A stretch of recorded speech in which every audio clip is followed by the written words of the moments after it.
మనకి చాలామంది మీకు శానిటేషన్ కోసం పనిచేస్తూ ఉన్నారు.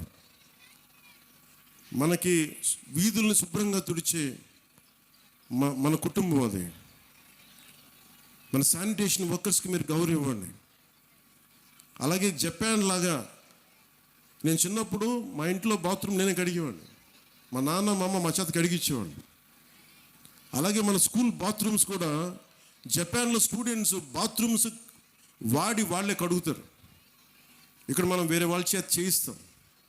సో విద్యార్థులకి ఎప్పుడైతే మనం అలాంటి పనులు చేస్తామో అంటే మనం వాడిన బాత్రూమ్స్ మళ్ళీ మనం కడగం, ఇంకెవరో కడగాలి, అలా కుదరదు.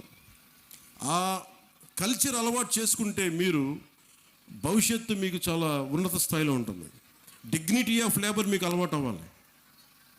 నేను అందుకనే ప్రతిసారి పారిశుద్ధ కార్మికులకి నేను ఎందుకు అంత గౌరవిస్తానంటే మీరు నాకు నిజంగా వాళ్ళ భవిష్యత్తు బాగుండాలని కోరుకుంటూ ఉంటాను.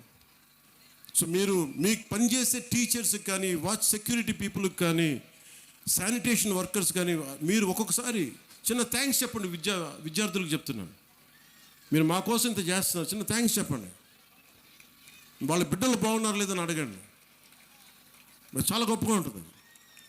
మా ఇంట్లో కొంతమంది సహాయానికి అప్పుడప్పుడు ఎవరైనా వస్తే వాళ్ళ బిడ్డల కోసం నేను ఎప్పుడు నా దగ్గర ఉన్న డబ్బులు ఇచ్చేవాడిని.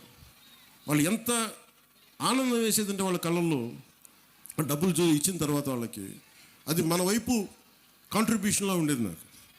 సో మీరు నేర్చుకోవాలి అంటే heroes are all over, not just in cinema. మీకోసం పాఠాలలో ఉన్నారు హీరోస్, సరిహద్దుల్లో పనిచేస్తున్నారు, దేశం కోసం పనిచేసి ప్రాణాలను పణంగా పెట్టి చచ్చిపోయే పోలీస్ కానిస్టేబుల్స్ ఉన్నారు, కష్టం తెలియకుండా మేధస్సుతోటి పనిచేసే కలెక్టర్లు, ఐఏఎస్ లాంటి వాళ్ళు ఉన్నారు.